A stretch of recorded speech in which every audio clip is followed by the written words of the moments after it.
I used to work at Six Flags over Georgia in 1968, only the second year the park existed.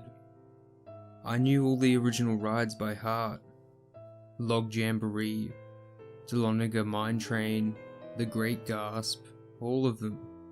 The most memorable to me, however, was the Tales of the Okefenokee. If you don't know anything about this ride, it was a primitive version of Splash Mountain at Disneyland, only it opened 22 years before, and I mean it was a primitive version of Splash, seeing as it followed pretty much the same plot.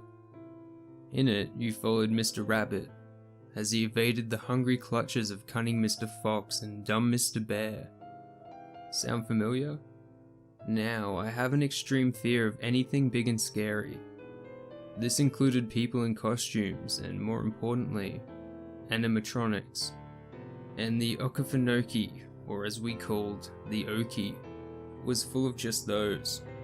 The first day I worked at the park, back in 1968, I was offered a ride on the Okie, and I refused, and that was that.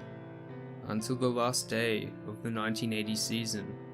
Right before park closed, Tim, our supervisor, approached me and my co-worker Andy and led us down the white lattice fence that surrounded the Okie. He told us today was the last day before the ride was closed for a remodel, and we were allowed one final ride. I tried to say I was busy and that somebody else could take my place. Tim cut me off, saying everybody else had taken their ride and it was our turn. As I opened my mouth to speak, I saw a glimmer in Tim's eyes I didn't like. Now, Tim was not exactly the easiest person to talk to. Everything about the guy was creepy in one way or another, from the almost villanesque, cheerful smile he gave park guests when directing them, to the fact that even on his off days, he'd be at the park, every day like clockwork, standing at the loading platform at the Okie, and at 6:10, he was easy to spot. Not wanting to push Tim further, I agreed to finally go on the darn ride. Heart racing, I made my way to the loading platform, where we were loaded into one of the boats. I was put in the very front of the boat, which left me nothing to duck behind to cover myself if my fear kicked in. Tim climbed into the boat and we began the journey, slowly, the water drawing our boat closer to the impending opening. On either side of the entrance were two wooden rabbits, holding signs. This was the first sign something was wrong. The rabbit on the left's head had splintered off, and the sign it held was faded, unreadable. The right rabbit's painted on fur had faded to almost white, giving the pupils of its eyes a sort of glow. The boat entered the ride, and to our left, 4 crows stood in the trees, one of them lying on its side, although it was still moving. The crows sang what I could only figure was a song of some sort. Only the dialogue was muffled, and I couldn't make out the words. I didn't really want to know, with the loose flapping of their beaks already unsettling me. Around the bend was a scene of the ride's characters all fishing. On the far left, Mr. Rabbit dropped his fishing rod, and the figure's eyes opened and its mouth dropped, seemingly in fear. Mr. Fox and Bear turned toward him, the sound of the mechanics under the fur clacking loudly. Like the crows, the audio was too muffled to make out, and sounded almost demonic. It wasn't the clacking sounds or the muffled audio that was scaring me at this point. It was how real everything looked. The fur on the animals looked suspiciously real, and when we passed the fox and bear, I could smell something, almost like a wet dog. "Never seen them do that before," Andy said, drawing my attention. "Normally they just bob up and down." Tim simply bobbed his head once, not taking his eyes off the animals on the shore, an almost peaceful smile on his face. A dark cave swallowed the boat, and I felt oddly afraid, like I'd regret seeing what was on the other side. The cave opened up, and there was a line of animals on the right side of the bank. Various rabbits, a raccoon, and a turtle. Instead of happy-go-lucky faces, they all looked oddly blank. Here the audio was, loud enough to hear, and I could hear a fake Dixie tune. But none of the characters were moving, but all staring at the boat, which only added to the creepiness. Across the river, 12 terrifying carrots belted out a melody, and the audio here was nearly deafening, every word clear. Save the riders, whatever you do, save the riders, or else you're gonna wind up in a kettle of stew. Save the riders. What was that supposed to be, a fourth wall break? Were we in danger? I turned back to face Tim, who was sailing along pleasantly, as if nothing about this insanity fazed him. Next to the carrots was Mr. Fox, who was laughing maniacally, almost threateningly. I could see the row of razor-sharp teeth in his mouth. The laughter, which was almost deafening, almost covered up the sounds of what I can only describe as a series of high-pitched yelps. Mr. Bear, carrying a large canvas sack, was violently punching Mr. Rabbit in the head. The bruises on the rabbit's head looked surprisingly real. What was this? Everybody said this ride was cartoony and cute, but this was the polar opposite. I didn't want to see any more of this ride. I turned to Tim and started to tell him that I wanted to get off the ride, when for a second, his face was one of pure hatred.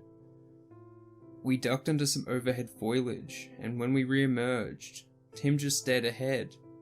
Terrified, I turned back around and looked back at the riverbank. Mr. Fox and Bear were standing on the side of the bank, staring up at a ghost suspended by owls. Hanging from one of the owls was Mr. Rabbit. The fear on his face was clear as his grip was lost and he plummeted to the ground right between the villains. A loud crunch was heard, which I hoped was only the mechanic snapping. The figure twitched helplessly on the ground. The next room was a field where Mr. Rabbit sat weeping on a soapbox. Puppets of Mr. Fox and Bear floating lifelessly in the water. The cheerful music contrasted so starkly to the somber characters, I thought this had to be a joke of some kind. Maybe Tim and Andy had set up this nightmare as a joke of some kind.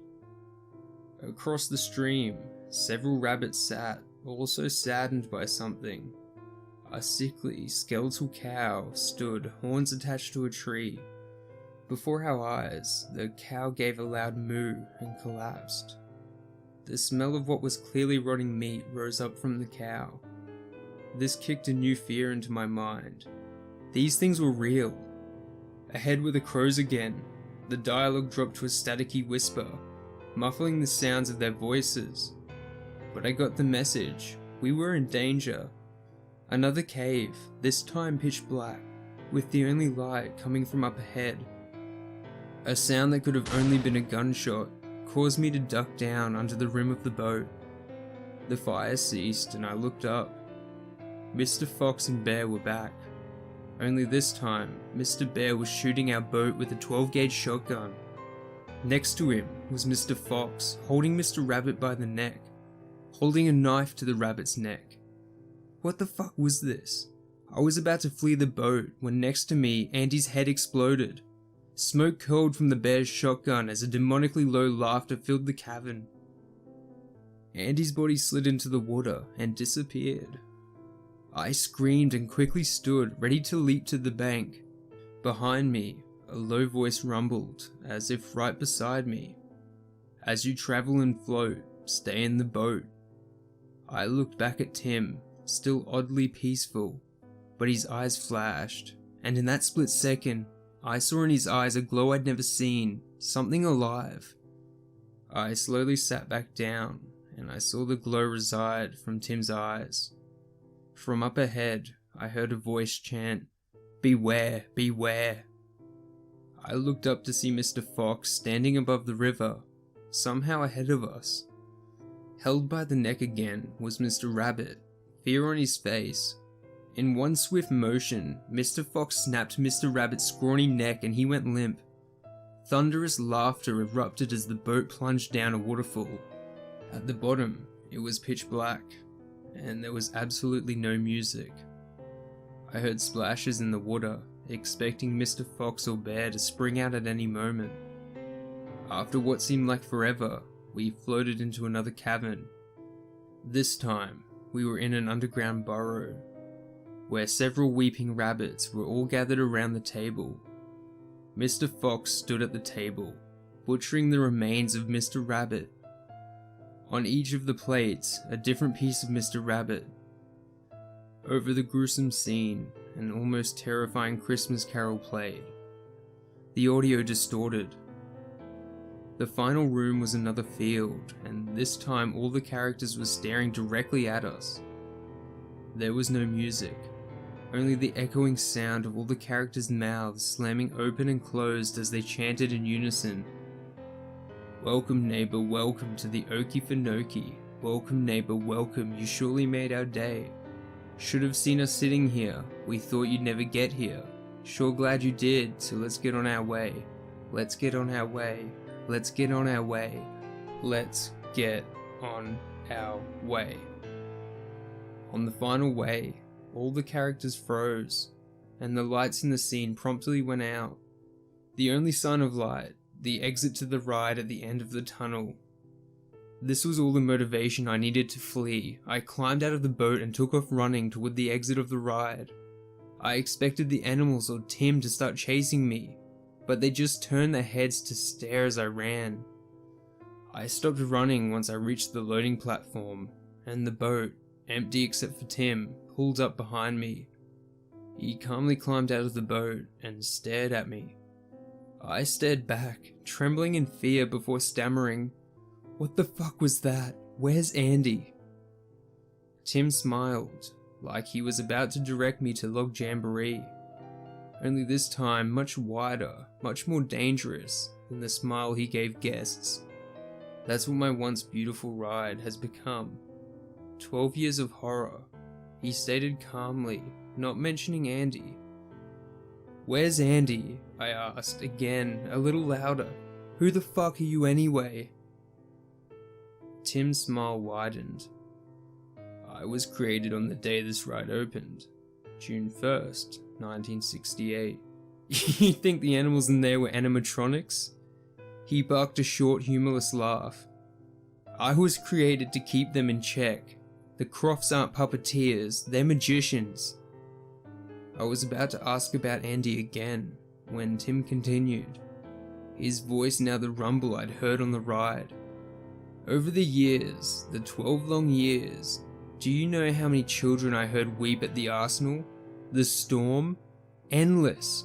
On and on. Well, tonight, they were finally repaid. Your co-worker was all they needed. I, the guardian of the Okefenokee, am free." His voice dropped to normal, and I could only weakly croak out, "I hate you," before Tim began laughing, as before my very eyes he changed form.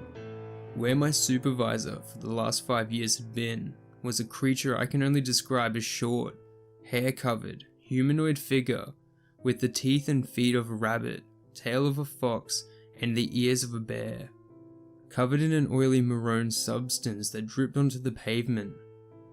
Before the thing could move, I turned and ran like hell out of the park. I tore through the empty parking lot to my car and rushed out to the parking lot. As I turned onto the road, I could see the thing that had once been Tim, standing on top of the Six Flags marquee, waving slowly at me. As it dissipated from my rearview mirror, I heard its voice one last time. First the low rumble, then a sing-songy voice that still haunts my nightmares. So the story goes in the Okefenokee. Bye now. You hurry back now. You hear?